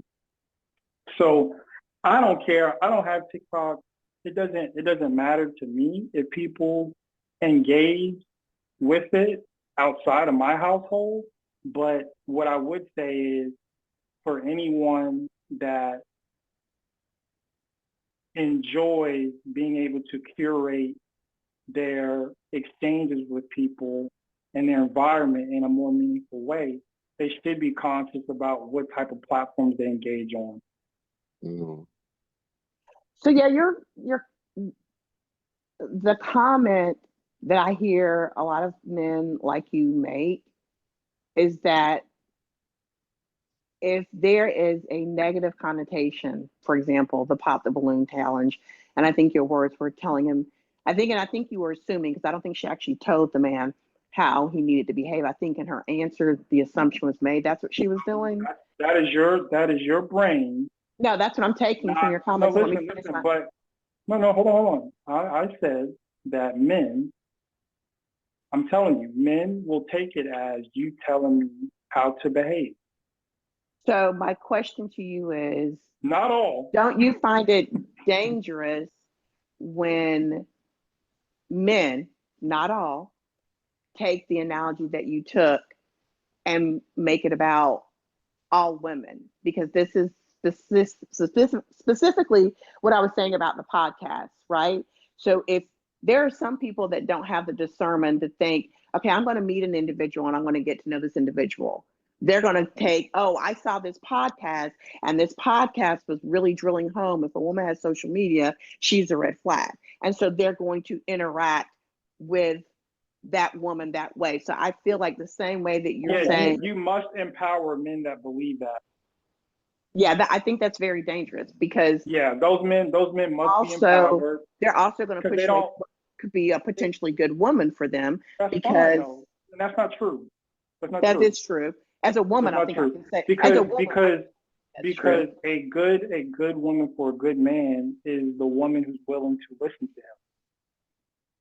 Period. So that's not true. Right. And So it is you need to necessary. further It's break that down, necessary. though. I am. It's necessary to support men who have particular type of stances. Like this whole idea of, what men, curtailing their thoughts and feelings and their philosophy to the criticisms of and opinions of women is nuts. Like Yeah, where do you nobody, get that nobody. information from? What do you mean? Where do I get that information from? Because you're telling me how women speak or think or whatever, and I'm a woman, and then the last time I checked, you weren't. So I'm just kind of confused as to Yeah, how. but that's literally just a talking point. You didn't say anything. All I'm saying to you is that if you want, like, do we agree that all men are not the same? Just like all women are not the same? 1,000%. Correct. All right. So you don't have to criticize men I don't. or reverse judge, because you use the word judge. You don't have to reverse judge men. I just made that word up. You don't have to judge men who have a stance against women who use TikTok. If you want to be with a man, you can tell that you prefer to engage with something, although he disagrees. Find that person. But what I'm saying is, you don't get to say to men or the women that want to be with a man who will tell them that they don't like something and they would accept it and do as he requested. Yeah, I just think it's weird. You don't get to say that they're lesser than. You don't get to say he won't find a good person. These people have different preferences than you do. Right, exactly. That's my point. And I think it's weird to make those kind of statements because real, authentic relationships are much more than just somebody having TikTok on their phone. What does that mean, though? What does real, authentic relationships mean? Meaning, in most relationships that I've experienced and that I've been in, we don't always agree on everything all the way down. We don't check everything off. But what we do is we have to compromise to make those relationships work. So for let's say women in TikTok, let's switch it and say a man and his gaming system, football. I dated a guy that wanted to be on that damn Madden 3, 4, 5, 6, 7 hours a day. Women might not like that. They find out you're a gamer and they're willing to compromise or work with you, or they don't want to have anything to do with it at all. But to solely boil it down, put them in a little box, judge them, and make them perceive them a certain way because they say off the rip, well, I'm a gamer and I belong to a gamer club, is the same as judging a woman for having any type of social media on her phone. You're conflating. You're adding two things that have nothing to do with each other. Like if you're a woman and you meet a guy who's gaming and he enjoys gaming, hopefully you enjoy it too. Otherwise, you should not be with him. Okay. So explain to me then why, if a man meets a woman that likes TikTok, if he's unfamiliar with it, she could say, "Hey, let me show it to you," and then he gets interested in it. That's problematic. Is that what you're saying? From my perspective, yeah. Right. That's what I'm saying. It's not even about the woman. It would show me that guy doesn't have a standard. So why doesn't he have a standard? A woman might think playing games all day is detrimental to your mind. I don't. But I'm not going to talk about both things. I'm going to talk about one thing at a time. And what I'm going to say again is, if the woman meets a guy who plays video games, she don't get to later on switch that up on him and say, "Oh, you play too many video games." Okay. So what I will say is that we're just going to have to agree to disagree. I guess, Mel, you can chime in when you want, but I think when it comes to social media, it is up to those individuals because it either can be problematic and a focal point of your problems in your relationship or not. If it's going to be problematic, there should be red flags and you should see them and should be able to address them. And if you can't, then that person's obviously choosing social media over you and you shouldn't be with them. But that's not how any of that works. Okay. Like you said, what did you say? What did you say earlier? You said authentic. What's the other word you said about relationships? They're not genuine. They're not authentic relationships are not all about You TikTok, still haven't defined. but You still haven't I defined what you meant by that. literally just said that if social media is taking over your life and you're unable to compromise the time that you spend on social media with your partner, then your partner might have to reevaluate that relationship. That's what I said. Yeah, but you still haven't identified. You still haven't. Okay, so when I say authentic, Mhm. let me clarify And that. genuine, and genuine. And Yeah. again, this is from my perspective, so I'm not going to like put this on anybody else. But from my relationships, a genuine, authentic relationship is where I can sit down with my partner and have a real, true conversation about the issue with, not pussyfoot or BS or, kind of halfway step into what my issue might be. I say it Yeah. with my chest, and I expect him to say it with his chest. And if we have that authentic relationship, we'll know that we're not coming from a place of being hateful or harmful. We're trying to express to you what this is doing to me and or our relationship. And So to clarify, when you say with your chest, what do you mean? You are you getting a little loud? Are you getting a little? What do you mean? No, I mean, be honest. Have you ever had a discussion, whether it be a close friend or a girlfriend or a parent, where you had to be 100% truthful, and or they had to be 100% truthful? Let's say you knew the truth, but you knew that they were really kind of gingerly kind of walk around the topic. You know what I'm saying? I don't think, for me, again, this is just for me, that doesn't work. I need someone to be 100% honest, because if you only halfway step into it and you're So not, here you go. I got it for you. I don't want you on TikTok because I don't like it. What are you gonna say to them? that's you. My partner's not going to have a problem with it. No. You're not listening to me. No, I am 100% listening to you. Because what you said to me just now is Because that's the you. reason why Hold this is a on. problem is because I like TikTok and you don't. So You're I'm not missing the gonna point. I'm I not know you're missing the missing the point. point. You are, because you said that's you. I'm saying to you, your partner says to you in that, I'm saying it with my chest moment, And I'm that saying to I you, I'm don't. not gonna be that. TikTok would never affect my relationships that way. That's what I'm telling you. So you're not willing to answer the question. No, I'm telling you that's the answer to the question. So you're not willing to answer the question. Okay, then that's the answer to my question. That's what you're getting. Yeah, you're not willing to answer it. That's what you're getting. Yeah, and so I thought that it would get there because, like I said before, there's this thing of, oh, I think men do need to be empowered to understand that you can have a standard and it's okay. And the same with And women. let me finish. And if that person that you're sitting in front of, they don't respect that standard, it's best for that person to step away from that situation. There you go. And if she decides that she wants to step away from you because you have that standard, you probably saved yourself a lot of heartache. Vice versa, 100%. Because Money, all you're going to be doing is time. arguing and fighting about TikTok and or whatever the issue is. Yeah. Heartache. Or you could just know that it's a red flag if you're into that, and say, yeah, I don't even talk to people with TikTok. Yeah, that's interesting. So that means your partner doesn't think you have enough discernment to know when it's harmful to your relationship. So yeah, you definitely don't want to be with somebody like that. 100%. Mm-hmm. Yeah. But yeah, I thought that would be fun. I enjoyed that. What about you, Mel? No thoughts on it? Enjoy that. Oh, I was just listening, y'all. It was very Yeah, I riveting. know. It was awesome. I know Mel liked it. I know he liked it. Yeah, I don't like, honestly, You know who liked it? and I'm like Yeah. agnostic slash I'm not a Christian or anything like that, but I do want to bring, like, that's why I think it's important for people when you get involved with someone to make sure that y'all are evenly yoked. And Thank you. when I hear Thank that you. term, it's mostly like make sure y'all vibe off each other the correct way. Like, for Right. instance, with me, I don't care what a woman does because I'm just chill. Like, I don't care if I really don't care if you're on TikTok all day. I don't care as long as you give time to me, and hopefully, like, it's Most not too people are like, like that. you know what I'm saying. I'm chill like that. However, I also see Tracy's point because it's like, especially TikTok, if not operate or not filter through the right person, can be detrimental. I can really see like they're just getting so much information that you can't discern. Mm-hmm.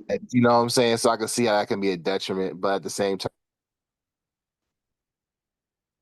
you have to really trust your partner. You know, do what's Right. best for the relationship. You know what I'm saying? However, if I come in a relationship, I say, yo, I don't mess with no chick that be on TikTok off jump, and then you're like, oh, I don't really do TikTok. Then you gonna go right. Then next thing I know, you're sneaking on TikTok, which I've seen. This is like real situations. Yeah. That's a problem. You know what Yeah. I'm saying? So I see both. I definitely see both sides. By the end of the day, it's more like communication, and let's just Absolutely. get our preferences out the way. You Right. know what I'm saying? But I think that's a lost art in this generation, though, as far as like dating and courting, like really trying to get to know someone.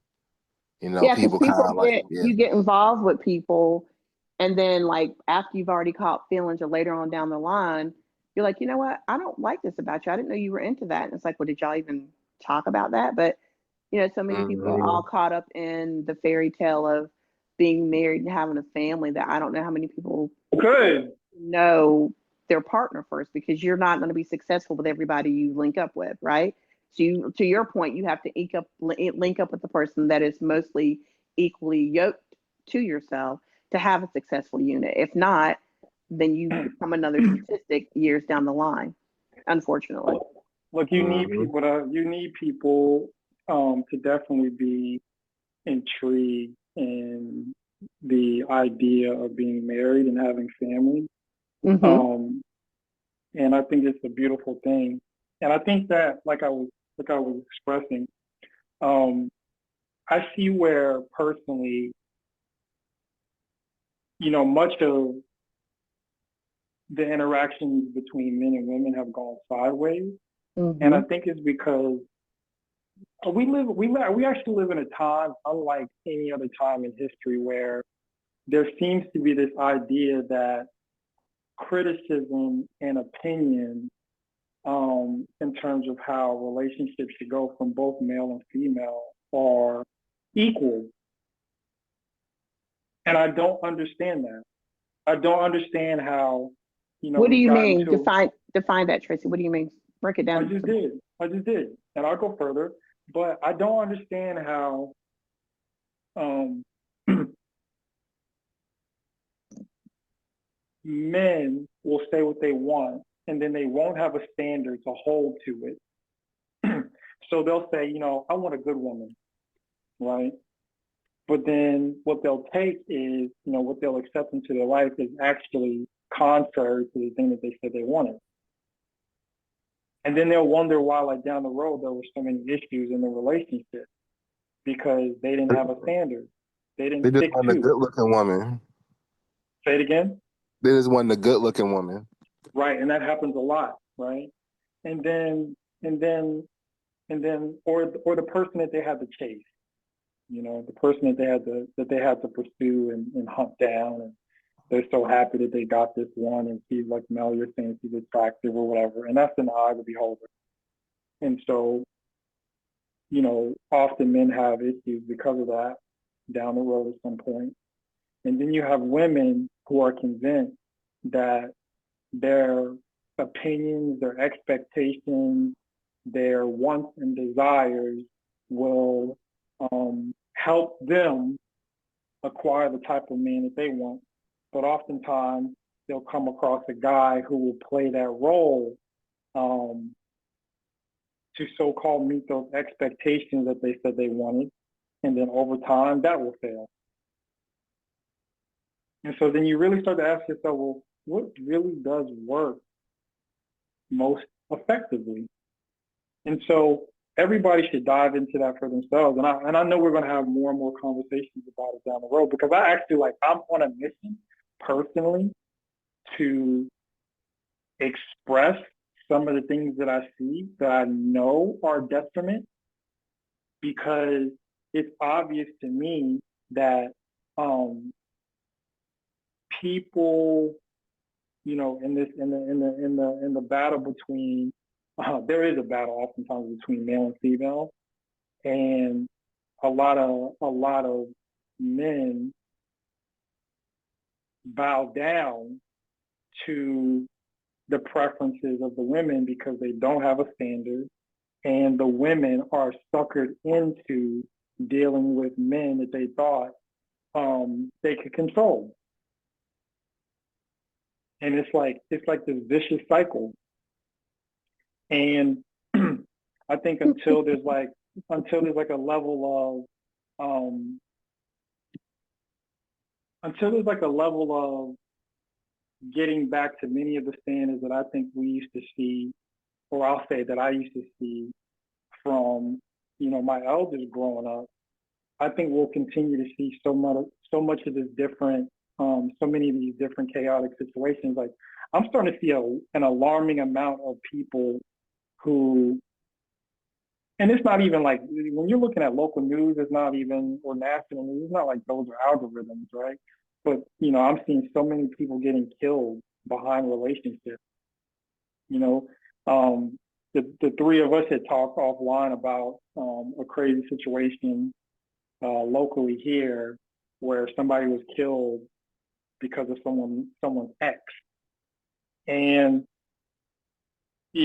that type of traumatic experience aside, it's like these fair weather standards and principles that, people really don't have any backing. It's like one thing to have, like, you've taken years to develop some form of a standard and a philosophy, even if you're not a Christian, a Muslim, a Buddhist, or whatever. But like, to flow in and out like nothing matters, and he can do whatever he wants and she can do whatever she wants, and the children can do whatever they want.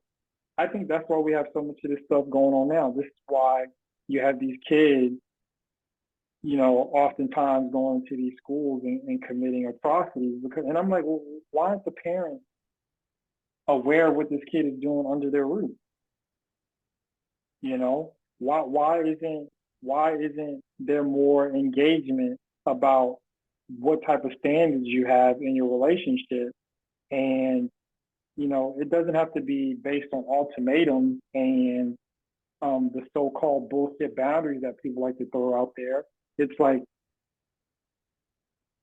let's take care of understanding what our mission is and our relationship. And if that mission requires, me to not drink, yes. If it requires you to not drink your wine that you like every 2 days, yes. If it requires you to not smoke weed every day, yes. If it requires, what I'm saying? Like, all these different things that we know go on in relationships, and people want to act like, oh, nobody can tell me what not to do. Yeah, but I have a question for you when it comes to that for both men and women. How do you know the breakdown in these relationships and when the man or the woman all of a sudden has standards that they probably didn't go into the relationship with, because you were mentioning down the line they don't want to compromise, whether it be the man or the woman? How do we know that that's not some unhealed trauma that man or woman experienced in their youth or their childhood that they've now brought into their relationship and it shows up now that way? How do we know that? Like, why are we pinning that just to a man or a woman being unable to compromise, or it being because of TikTok? Like, I feel like it's obviously a lot of the way that people relate, it comes from their upbringing. But you having a standard can course correct a lot of those things. But if they weren't brought up with, it's kind of like if you like people who do like if you go to rehab, a lot of the rehabs are religious led, and they know that oftentimes it's not enough just to say, I'm going to stop this or that. It takes people oftentimes having something bigger than themselves course correcting the behavior. So you don't have to be Christian for that to be the case, but oftentimes it takes that. It takes something bigger than you. And so this is why I find it laughable when you say things like somebody's judging somebody because they don't want somebody to use TikTok. You're literally discounting millions of people who see not only just TikTok, but other things as an enemy and an enemy to the things that they're building, No, what which I'm is a saying family. is, no, No, what I'm I'm not saying saying, is, I what I'm didn't say saying that for you is to someone argue. No, else's. hold on. I didn't say that for you to argue against it. I'm No, just I'm not saying, arguing. I'm and simply making a statement. no, you Okay. don't have to clarify because I'm not Well, I'm done. going to All I'm clarify, saying, but go ahead. I'm not done. I'm not done. I said, go ahead. All I'm saying is that you're literally discounting millions of people who live in this country and have a perspective that they believe is the standard that they need to have successful relationships. So whether it is, let me finish, whether it is the TikTok scenario or anything else, people have these standards. And men, again, like I said earlier, should be supported for having their particular types of standards. Not every guy should be out here and be like, man, I like to party, I like the club, I like to, drink my Hennessy, you know what I'm saying? I like to drive this car, I like to wear this type of chain, I like this type of lifestyle. Everybody's not that character that we often see on social media and in the movies and in the music. Like, you've got regular people out here who are on a mission to have, successful kids and successful marriages, and those people should be supported, and the people who want that should be supported. And so for the people who are listening to this, and they're like, yeah, man, I do have a standard. I don't want the person that I'm with engaging in alcohol per se. Oh no, there's silly, isn't that wrong with a little bit of drink every now and then? Nobody should be telling nobody this, that, and the third. They're just judging. Okay, whatever. That's problematic. Yeah, you can say that, but you're discounting them. No, what I'm saying is those people that are judging you and saying don't drink are discounting the same people that you say are discounting them. And what I mean by that is just because it works for certain people, because you're saying millions, so I can say millions too. There are millions of people that also don't march by the beat of somebody's ideology. They have their own ideologies. So whether it be alcohol, whether it be drugs, whether it be sex, whether it be social media, right? If you have one or none of those things in your relationships or family unit, it doesn't mean that it's going to be a complete failure. Because I've seen people that, they have what's supposed to be the ideal unit and total complete dumpster fire. So now what do you say to that? It's like you can't. I wouldn't listen to you is what I would say. And the reason I would say that is because you wouldn't, but there are people that are the same way. I wouldn't. You literally just asked me, what would I say to that? And I'm saying I wouldn't listen to you. And the reason I wouldn't listen to you is because ultimately, there's what has been, which is what I talked about. There's what we observe in terms of current relationships and how things are playing out. And there's the possibility of what the future could look like. And so you don't know the ins and outs of anybody's relationship, as you would say, right? No, 1,000%. So let me finish. Neither those people with their ideology. Let me finish. With those weird ideologies. So let me finish. So therefore, you can't call the outcomes of any of these relationships. But I'll say this to you. No, I can't. I'll say this to you. When you start meeting people and they're on their second and third and fourth marriages, why? Why is that? You have to ask those people. I don't know those people. No, I wouldn't. I don't know about to ask those people. I'm not going to say, oh, they broke up over TikTok or they broke up because of a drink, but I'm going to say it's much more deeper than that. I'm going to start with probably communication, maybe trust. I think it would be deeper than that, and it could be something as simple as, I don't like the fact that you do that. Have you ever been with somebody and you stop? Right, but what I'm saying is people can have a compromise. People can have a compromise. Well, I let you talk. People can compromise around that. That's what I'm saying. That's what I'm saying. Have you ever been with someone and stopped dealing with them because they had an addiction? Only when it started affecting the relationship, the same way about social media. When it became detrimental to the relationship, harmful to the relationship, I did 1000%. Hence TikTok. It wasn't TikTok, but it was something real. No, I didn't say it was TikTok. I said hence TikTok. Right. Again. See, some people could have, media, some people won't even engage in a relationship with some people if they have any type of vice. And that's fine. That's not my relationship. Yeah. That works for them. I'm not going to tell them, girl, that's stupid. I would never say that. That's judgmental. If that's what works for you, that's what works for you. If that works, because your standard is different. And that's okay. I'm okay with people doing what works for them. Everything doesn't work for everybody. As a lot of people would like for you to believe that's the case. But a lot of people, everything doesn't work for everybody. And some people don't believe in a lot of things some of the other people believe in. But we have so many people that try to get up on their high horse and in their pulpit and try to tell people how to live because that's how they live. And that's not right. You can't do that. Only God, judge, and jury can do that. But regular that's true. That's true what you just said? Yeah, regular Joe Schmo can't tell you how to live. I don't think that's true.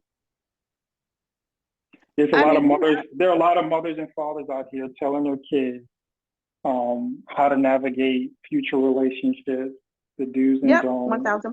1000%. Stay away from this, stay away from that. And if they're providing their children wise counsel, I would hope that those kids adhere to that wise counsel because they'll save themselves a lot of time. But sometimes human nature, we do what we want to do, not what we were told to do. Yeah, but we're not talking about all that. We're talking about the best case scenarios, and we want to encourage people to provide wise counsel to their children, and hopefully those children abstain from those things that would be a waste of their time. So, anything else I want to talk about? Young girls in this world, whew, yeah. I don't.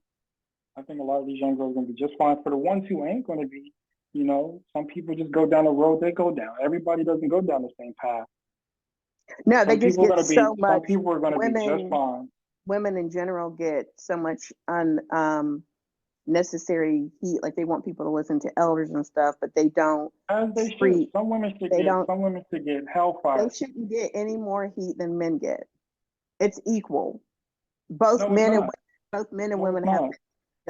No, it's not. There are two different men. I mean, in your opinion, there are two different with two different genders. We have different hormones running through our bodies. We have different physical capabilities. Well, not nowadays, but go ahead. No, that's not how any of that works. So there are a lot of young men and young women who are going to be saved from having to go down paths that are unnecessary. While some are going to go down those paths, get out of it quickly, while some are going to spend their life going down a particular path that hasn't been good for them.